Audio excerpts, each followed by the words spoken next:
네, 저희 지난 주일이 부활절이었죠. 이제 우리가 그날을 기점으로 해서 부활절기가 시작이 됐습니다. 이 교회 달력에 있어서요, 부활절기라고 하는 것은 참으로 중요한 위치를 가지고 있습니다. 우리가 보통 사순절 절기를 중요하게 생각하는데요. 그리고 사순절 절기가 끝나고 나면 부활절, 그리고 하루 지키고 끝나는 그런 모습들이 있는데, 사실은 이 부활절기가 사순절 절기보다 더 중요하게 그렇게 취급되었습니다. 부활절을 기점으로 50일간을 지키는 절기가 부활절기입니다. 사순절 같은 경우는 40일 동안 지키지만 부활절기는 50일간 지킵니다. 그러니까 더 긴 기간을 지키게 되는 거죠. 그래서 이제 사순절 잘 보내고, 그리고 또 부활절 이후의 부활절 절기 기간도 잘 보낼 수 있어야 우리가 교회력에 따라서 주님의 부활을 더 깊이 묵상하면서 그렇게 보낼 수가 있습니다. 근데 사실 이 부활의 의미라고 하는 거는 꼭 부활절 절기 기간에만 기억하고 지켜야 되는 건 아니죠. 절기 기간 때라도 좀 잘 지키자 하는 의미로 교회 달력이 있는 거지만, 사실은 매일 매 순간마다 이 부활의 의미를 잊지 않고 우리가 기억하면서 잘 붙들어야 하는 것이 사실입니다. 따라서 초대교회 성도들은 지난주에도 말씀드렸지만 매 주일마다 이 부활을 생각하면서 하나님 앞에 예배를 드렸습니다.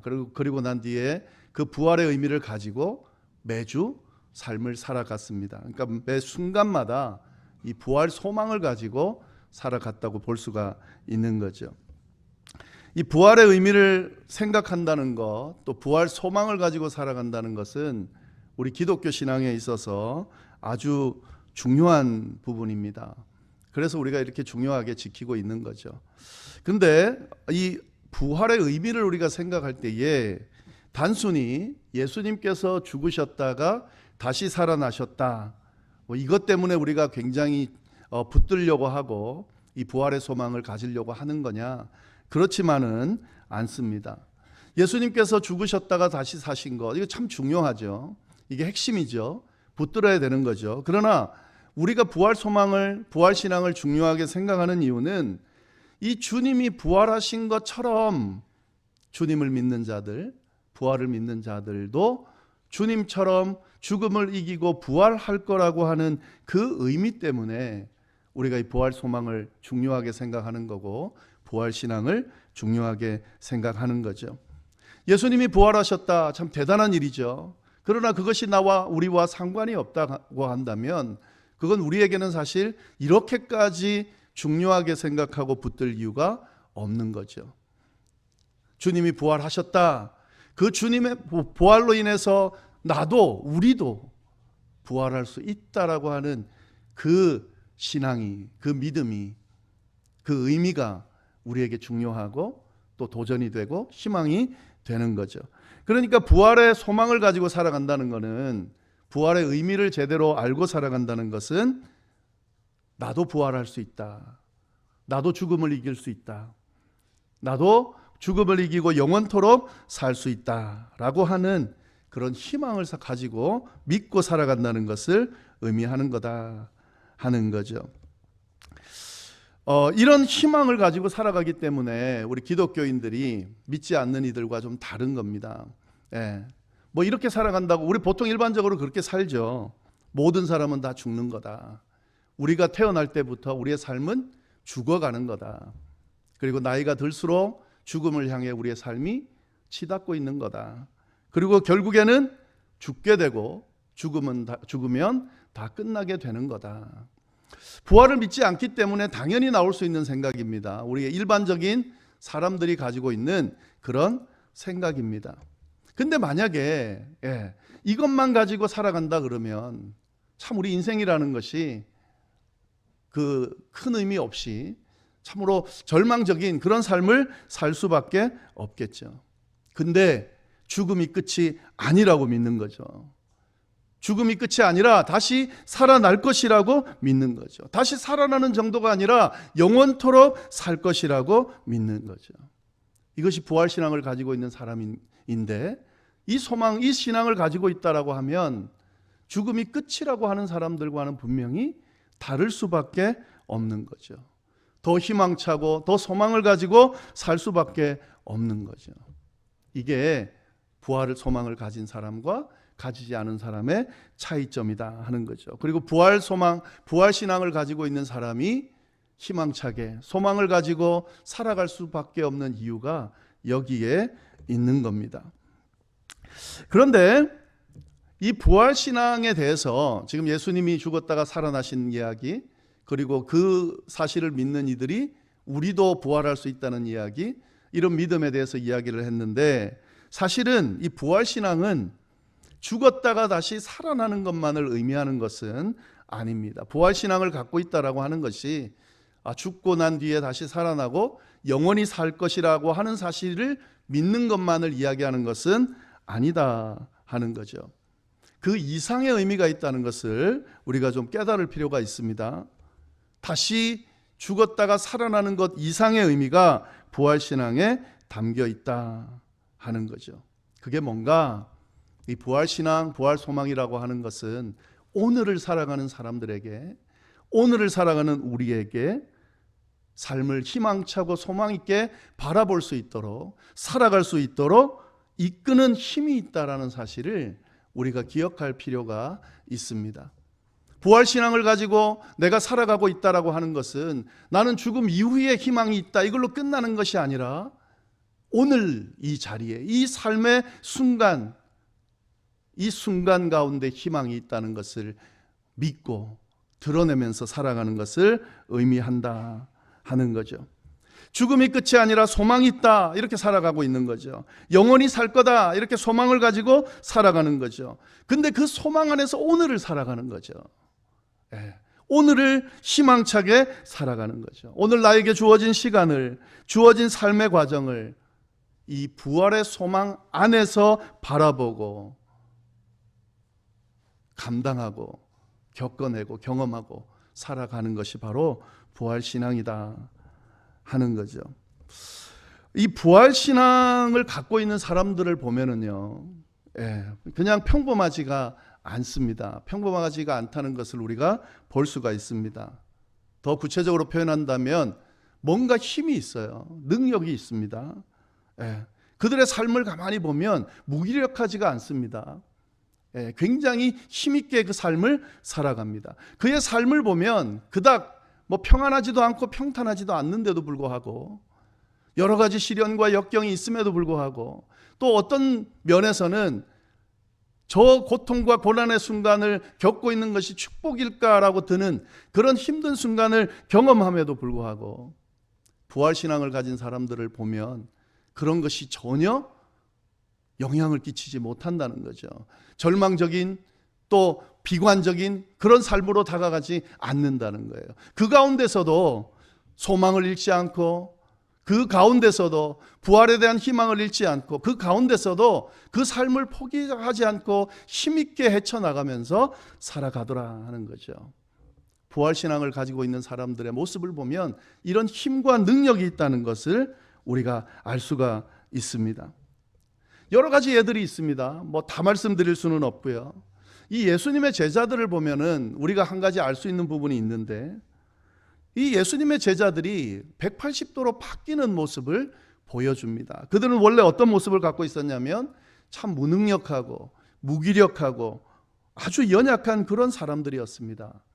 예수님을 따라다니면서 보여준 모습은 어쩜 저렇게 연약하고 나약한지, 우리 그냥 평범한 사람들보다 더 부족한 모습들을 많이 보여줬습니다. 극에 달한 건 어떤 거냐면 예수님이 잡히실 때 다 도망쳐 버렸습니다. 3년 동안 모든 것을 버리고 쫓았던 스승입니다. 자기와 함께 있으면서, 예수님과 함께 있으면서 그 예수님의 그 가르침 안에서 희망을 발견하고 예수님을 나의 구주로 고백했던 사람들입니다. 근데 예수님이 잡히시는 그때에 다 도망쳐 버렸습니다. 무서우니까, 두려우니까 도망칠 수 있지만 사실 평범한 사람의 기준으로 봤을 때 도망치지 않는 사람들도 있거든요. 근데 거기에는 못 미치는 거죠. 평범한 사람들의 모습 이하의 모습을 가지고 있던 사람들이라는 거죠. 근데 여기서 끝나는 게 아니라요. 예수님에 대해서 아느냐고 말했을 때 모른다고 이야기하는 그런 모습을 보여줬습니다. 그것도 수제자라는 베드로가요. 모른다고. 근데 모른다라는 걸로 끝내면 좋은데 이 모른다는 말을 강조하다 보니까 예수님을 저주하는, 예수님을 안다는 것을 저주하는 그런 말까지 뱉게 됐다 하는 거죠. 아주 무기력하면서도 참 연약한 평범한 사람들보다 훨씬 더 모자란 부분이 있는 그런 제자들이었는데 이 제자들이 어느 순간부터 갑자기 달라졌다는 거예요. 당당해지고 더 이상 피하거나 숨지 않고 사람들 앞에서 자기가 예수의 제자라는 것을 당당히 이야기하면서 복음을 선포하기 시작하고 수많은 사람들이 그들의 이야기를, 설교를, 말씀을, 복음을 듣고 받아들이는 역사들이 일어나더라 하는 거죠. 그리고 복음을 위해서 잡히기를 겁내지 않는, 복음을 위해서 심지어는 순교를 당하게 되어도 죽음을 두려워하지 않는 그런 모습으로 바뀌게 되더라는 거죠. 어떻게 이렇게 180도로 극적으로 바뀔 수 있느냐 하는 겁니다. 원인이 뭘까? 딱 한 가지 이유밖에는 없어요. 그들이 부활신앙을 가지게 됐다 하는 거죠. 부활을 믿게 되고 그 부활에 대한 믿음 안에서 살아가기 시작하면서부터 자기에게 주어진 삶을 소망으로 바라보기 시작했다 하는 거죠. 이처럼 이 부활신앙이라고 하는 것은 삶을 완전히 변화시키는 그런 힘이 있습니다. 능력이 있습니다. 완전히 다르게 살게 하는 그런 능력이 있다는 거죠. 사람은 안 변해. 예, 맞습니다. 사람은 안 변해요. 사람은 고쳐 쓰는 거 아니야. 예, 맞습니다. 사람은 고쳐 쓰는 게 아니에요. 그런데도 불구하고 고쳐 쓰임 받는 사람들이 있는 이유는 수많은 성경의 인물들 중에, 수많은 믿음의 사람들 중에 바뀌지 않을 사람들이 바뀌고, 고쳐서 쓰면 쓸 수 없는 사람들이 고침을 받게 되고 하나님의 귀한 일꾼으로 바뀌는 역사가 일어나는 과정들이 있더라는 거죠. 왜요? 부활신앙을 가지게 됐을 때 이런 능력들이, 이런 변화들이 일어나더라 하는 거죠. 부활신앙이라는 거는 내가 죽고 나면 다시 살아나겠지, 그때를 기억하면서 오늘을 무기력하게 사는 그런 신앙이 아니라요. 죽고 나면 사망 권세를 이기고 다시 살고 영원히 살 건데 그 소망 때문에, 그 희망 때문에 오늘을 희망을 가지고 살아가는 거죠. 무기력하지 않게 살아가는 거죠. 죽음보다 못한 고난을 이기면서 살아가는 거죠. 죽음보다 못한 역경을 이기면서 감당하면서 살아가는 거죠. 그것도 넉넉히 소망을 가지고 살아가는 거죠. 이게 바로 부활신앙을 가지고 있는 사람의 모습이다 하는 거죠. 이 부활신앙을 가지고 있는 사람들이 자기의 삶만 바꿔놓는 게 아니라요, 주변도 바꿔놓는데 그 영향력이 엄청납니다. 그 예들은 너무 많이 있죠. 그 중에 한 예를 말씀을 드리면은요, 이 한국의 복음이 증거되는 과정을 보면 부활신앙을 가진 사람들로 인해서 이게 시작이 된 거예요. 이 세계에 드러나지도 않는, 심지어는 은둔의 나라는 평가를 받는 한국에 어떻게 복음이 증거됐을까요? 그리고 수많은 사람들이 복음을 듣게 되고 우리도 믿게 되는 이런 놀라운 일들이 일어났을까요? 부활신앙을 가지고 있는 사람들의 그 헌신과 선교 사역 때문에 그렇게 됐다 하는 거죠. 그 중에 두 명이 누구냐면 언더우드라는 사람하고 아펜젤러라고 하는 사람입니다. 한국에 복음이 전파되는데 결정적인 역할을 한 두 선교사가 바로 그 사람들인데요. 안수받은 목사로서 가장 처음 한국 땅을 밟은 선교사들이 바로 그 두 분입니다. 한 분은 감리교, 미국 감리교에서 파송을 받은 사람이고 아펜젤러가 그렇고, 한 분은 미국 장로교에서 파송을 받은 사람이 언더우드입니다. 이 사람들이 한국에 들어와서 복음을 전하기 시작하면서부터 한국 개신교 복음, 교회가 세워지고 개신교 복음이 확실하게 전파되기 시작했습니다. 근데 이분들이 언제 왔냐면, 한국 땅을 처음 밟은 때가 언제냐면 1885년 부활절이었어요. 그래서 부활절 날 한국 땅을 처음 밟았습니다. 그리고 그 밟은 감동적인 시간을 첫 번째 본국에다가 선교 보고할 때 아펜젤러가 이렇게 표현했다고 나옵니다. 그 내용입니다. 우리는 부활절에 이곳에 왔습니다. 여기서 우리는 아펜젤러하고 언더우드를 이야기하는 거죠.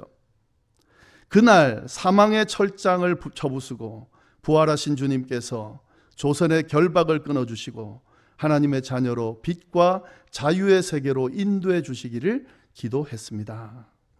이게 한국 땅을 처음 밟은 안수받은 목회자들의 기도였다는 거죠.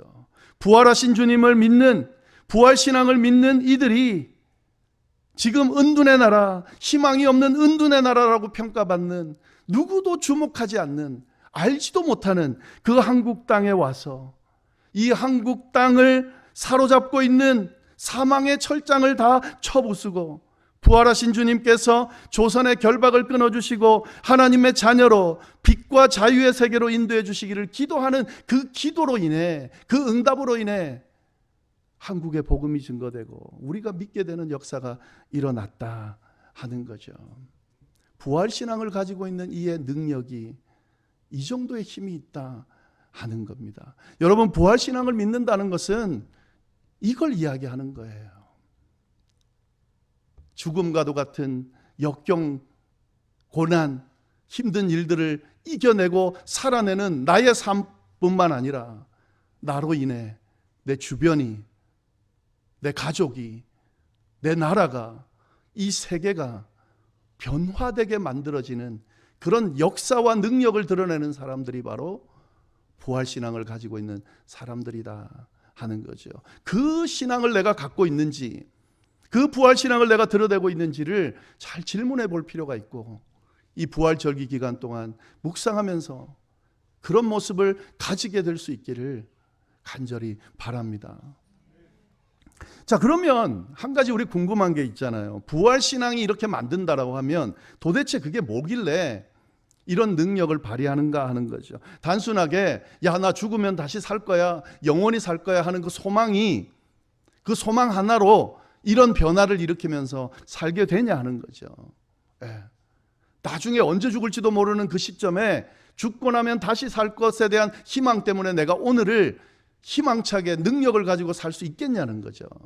왜? 그것도 일부는 맞지만 그것만은 아니라는 거예요. 그걸 알 필요가 있습니다. 그럼 어떻게 그게 가능했을까? 그게 오늘 말씀에 나옵니다. 오늘 말씀 고린도후서 13장 3, 4절 우리 같이 한번 한 목소리로 읽어보겠습니다. 시작. 이는 그리스도께서 내 안에서 말씀하시는 증거를 너희가 구함이니 그는 너희에게 대하여 약하지 않고 도리어 너희 안에서 강하시니라. 그리스도께서 약하심으로 십자가에 못 박히셨으나 하나님의 능력으로 살아계시니 우리도 그 안에서 약하나 너희에게 대하여 하나님의 능력으로 그와 함께 살리라. 세번역 성경으로 4절만 다시 한번 읽어보겠습니다. 그분은 약하셔서 십자가에 못 박혀 죽으셨지만 하나님의 능력으로 살아 계십니다. 우리도 그분 안에서 약합니다마는 하나님의 능력으로 그분과 함께 살아나서 여러분을 대할 것입니다. 여러분, 이 부활 안에 담겨 있는 의미가 뭐냐면 죽음을 이기고 사망 권세를 깨고 다시 살아났다. 이것 이상의 의미가 있습니다. 그게 뭐냐면 하나님의 능력이 거기에 임했다 하는 거죠. 어떻게 죽은 사람이 다시 살 수 있습니까? 어떻게 사망 권세를 깨고 다시 살아날 수 있습니까? 하나님의 능력이 역사하면 가능하다는 거죠. 예수 그리스도는 연약한 모습으로 십자가에 죽으셨습니다. 아주 연약하게. 그는 신이지만 당신의 능력을 드러내지 않았습니다. 그렇게 무기력하게 끝나야 되는 건데 하나님의 능력이 그 예수 그리스도의 죽음 위에 역사하니까 어떻게 된 겁니까? 다시 살아났다는 거죠. 마찬가지예요. 우리가 어떻게 부활신앙을 가지고 어떻게 예수님이 드러낸 이 능력을 드러낼 수 있습니까? 우리가 죽고 나면 어떻게 다시 살 수 있어요? 우리의 삶 가운데 이런 부활신앙을 어떻게 드러낼 수 있습니까? 하나님의 능력이 함께 하기 때문에 그렇습니다. 하나님의 능력이, 죽음도 이기게 만드는 하나님의 능력이, 천지 만물을 창조하시고 천지 만물을 운행하시는 하나님의 능력이 함께하기 때문에, 부활신앙을 가지고 있는 그들에게 함께하기 때문에 죽음도 이기는 그런 큰 역사와 능력을 드러낼 수 있는 거죠.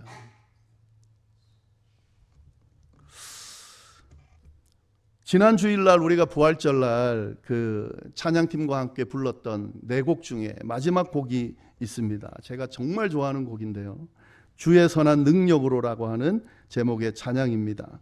아마도 이미 알고 있는 분도 있었을 테고 처음 들어본, 불러본 분들도 있을 겁니다. 이 찬양은 본헤퍼라고 하는 아주 유명한 독일의 목사님이 쓴 가사를, 시를 찬양으로 만들어 놓은 겁니다. 이 본헤퍼 목사님은 독일 목사님인데 신학자였던 분인데요, 히틀러에 대항했던 사람입니다.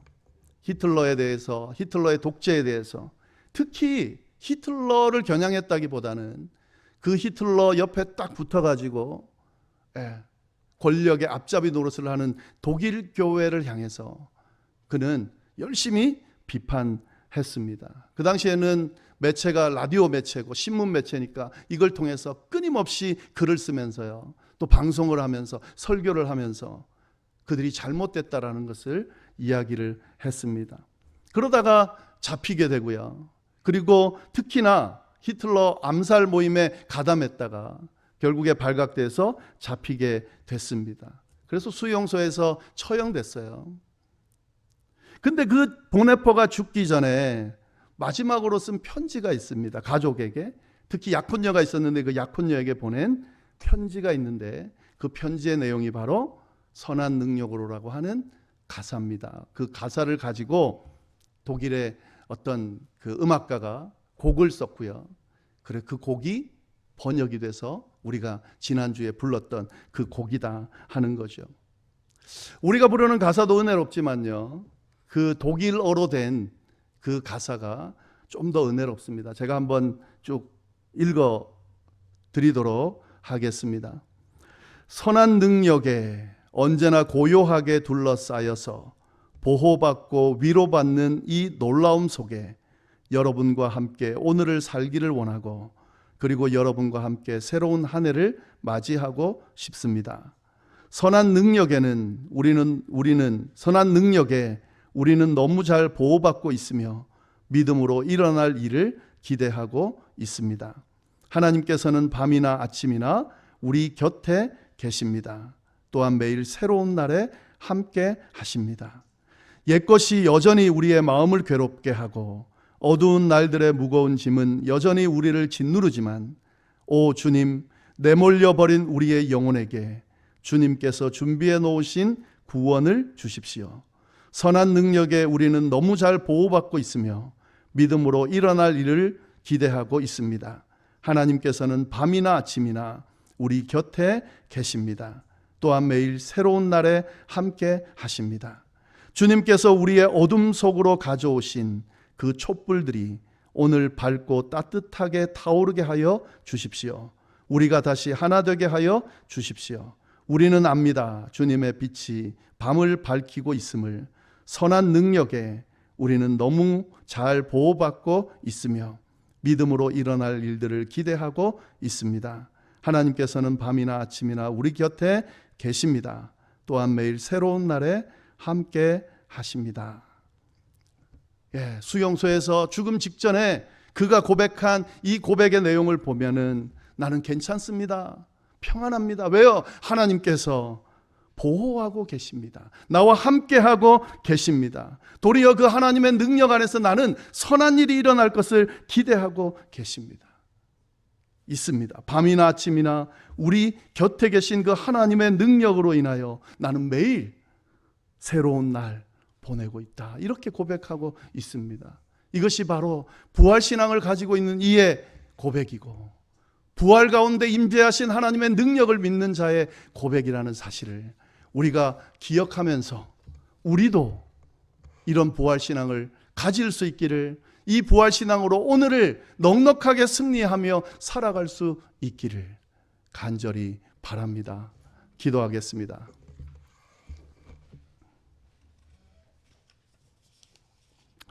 하나님 아버지, 참으로 감사합니다.